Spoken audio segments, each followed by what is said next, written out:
السلام علیکم دوستو، پاکستان کے ثقافتی دل کی دھڑکن لاہور میں خوش آمدید۔ ناظرین، ہم نے دنیا کے مختلف ممالک اور شہروں کے بارے میں ویڈیو سٹارٹ کی ہیں۔ اگر آپ بھی چاہتے ہیں کہ آپ کے شہر پر بھی ایک ویڈیو بنائی جائے تو کامنٹ میں اپنا شہر کا نام لکھتے ہیں، جلد ہی آپ کے شہر پر ویڈیو بنائی جائے گی۔ تو آئیے چلتے ہیں ویڈیو کی طرف۔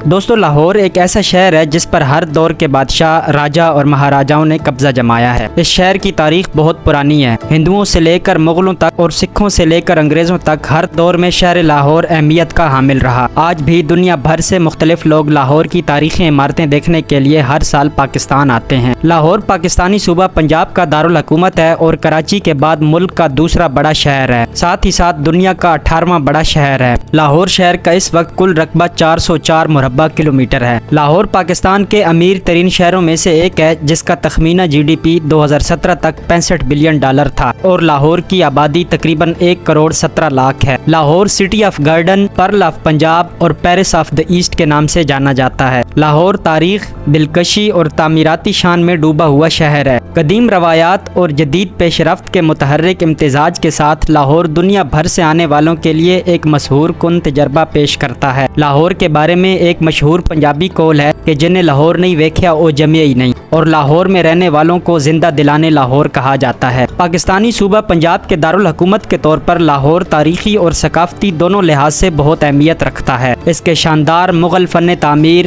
ہلچل مچانے والے بازاروں اور منہ کو پانی دینے والے کھانوں سے لے کر اس کے متحرک تہواروں، ادبی ورثے اور گرم دل لوگوں تک لاہور کی ایک منفرد شناخت ہے جو ہر آنے والے کو اپنے شہر میں لے لیتی ہے۔ لاہور کے قریب شہر امرتسر صرف 31 میل دور واقع ہے، جو سکھوں کی مقدس ترین جگہ ہے۔ اس کے نارتھ اور ویسٹ میں ضلع شیخوپورہ، ایسٹ میں واگا اور ساؤتھ میں ضلع قصور واقع ہیں۔ دریائے راوی لاہور کے نارتھ ویسٹ میں بہتا ہے۔ اگر بات کریں لاہور کی تاریخ کی تو لاہور کی انتہائی قدیم تاریخ ہزاروں سالوں پر پھیلی ہوئی ہے۔ پرانوں کے مطابق رام کے بیٹے راجہ لوہ نے شہر لاہور کی بنیاد رکھی اور یہاں ایک قلعہ بنوایا۔ 10ویں صدی تک یہ شہر ہندو راجاؤں کے زیر تسلط رہا۔ 11ویں صدی میں سلطان محمود غزنوی نے پنجاب فتح کر کے ایاز کو لاہور کا گورنر مقرر کیا اور لاہور کو اسلام سے روشناس کرایا۔ شہاب الدین غوری نے 1186 میں لاہور کو فتح کیا، بعد ازاں یہ غلاموں کے ہاتھوں میں آ گیا۔ 1290 میں خلجی خاندان، 1320 میں تغلق خاندان، 1414 میں سید اور 1526 میں ظہیر الدین بابر نے ابراہیم لودھی کو شکست دی، جس کے نتیجے میں مغلیت سلطنت وجود میں آئی۔ مغلوں نے اپنے دور میں لاہور میں عظیم الشان عمارات تعمیر کروائیں اور کئی باغات لگوائے۔ اکبر اعظم نے شاہی قلعہ کو از سر نو تعمیر کروایا۔ شاہ جہاں نے شالامار باغ تعمیر کروایا جو اپنی مثال آپ ہے۔ 1646 میں شہزادی جہاں آرا نے دریائے راوی کے کنارے چبرجی باغ تعمیر کروایا، جس کا بیرونی دروازہ آج بھی موجود ہے۔ 1673 میں اورنگزیب عالمگیر نے شاہی قلعہ کے سامنے بادشاہی مسجد تعمیر کروائی۔ 1739 میں نادر شاہ اور 1751 میں احمد شاہ ابدالی نے لاہور پر قبضہ جمایا۔ بعد ازاں 1765 میں سکھوں نے لاہور پر قبضہ کر لیا۔ سکھ دور میں مغلیہ دور کی کئی عمارتوں کو نقصان پہنچایا گیا اور ان کی بے حرمتی بھی کی گئی۔ شالامار باغ کا تمام سنگ مرمر اتار کر امرتسر میں رنجیت سنگھ کے رام باغ محل کی تعمیر کے لیے بھجوا دیا گیا۔ باغات کا عقیق دروازہ لہنا سنگھ مجیٹھا،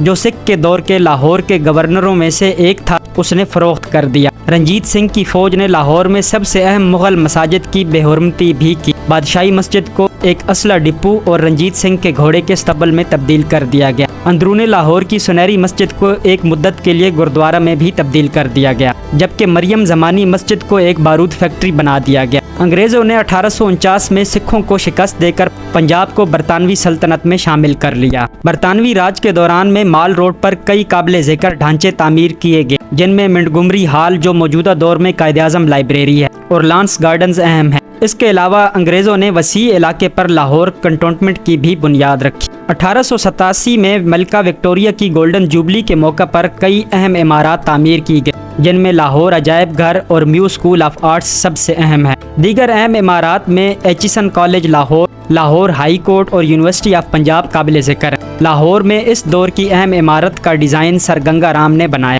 1901 میں انگریزوں نے لاہور میں مردم شماری کروائی، جس کے مطابق فصیل دار شہر میں 20,691 گھر تھے اور ایک اندازے کے مطابق تقریباً 2 لاکھ افراد لاہور میں مقیم تھے۔ تحریک آزادی ہند میں لاہور کا بہت اہم کردار رہا۔ 1940 میں محمد علی جناح کے زیر صدارت آل انڈیا مسلم لیگ کا اجلاس لاہور میں منعقد ہوا، جس میں قرارداد لاہور منظور کی گئی، جس میں ہندوستان کے مسلمانوں کے لیے ایک علیحدہ وطن پاکستان کا مطالبہ کیا گیا۔ 1929 میں جواہر لال نہرو کی قیادت میں کانگریس کا اجلاس لاہور میں منعقد ہوا، جس میں مکمل آزادی کی قرارداد پیش کی گئی، جسے 31 دسمبر 1929 کی آدھی رات کو متفقہ طور پر منظور کر لیا گیا۔ لاہور جیل آزادی کے لیے لڑنے والوں کو حراست میں رکھنے کی ایک جگہ تھی۔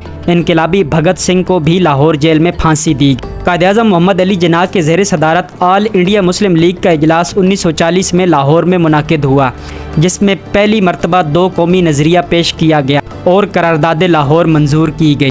فروری 1974 میں اس شہر نے دوسری اسلامی سربراہی کانفرنس کی میزبانی بھی کی۔ اگر لاہور کے مشہور سیاحتی مقامات کی بات کی جائے تو لاہور فورٹ، بادشاہی مسجد، وزیر خان مسجد، پرانا لاہور شہر، نونہال سنگھ کی حویلی، Lahore museum, Data Darbar, Wagah border, Alamgiri gate, Minar Pakistan, Shalamar Bagh, Anarkali Bazaar, Maqbara Jahangir, Sunehri Masjid, Sheesh Mahal, Samadhi of Ranjit Singh, Delhi gate اور دائی انگا مسجد دیکھنے کے لیے حیرت انگیز مقامات ہیں۔